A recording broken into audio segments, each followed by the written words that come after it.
পাও চাটার একটা ছবি দেবেন না তাই বলে? ভালো হয়েছে, ভালো হয়েছে না?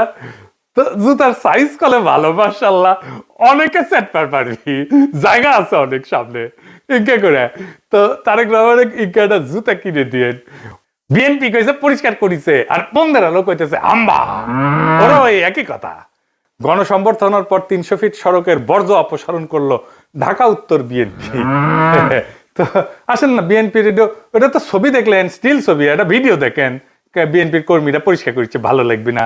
দেখেন। ২৬ তারিখ সকালে ৩০০ ফিট এলাকায় গিয়ে দেখা যায় জমে থাকা ময়লার স্তূপ পরিষ্কার করছেন ঢাকা উত্তর সিটি কর্পোরেশনের পরিচ্ছন্নতা কর্মীরা। বিএনপির অফিসিয়াল পেজ থেকে দাবি করা হয়েছে ময়লা পরিষ্কার করছে, সমস্ত ময়লা পরিষ্কার করছে বিএনপি, কিন্তু আসলে না, কথাটি মিথ্যা।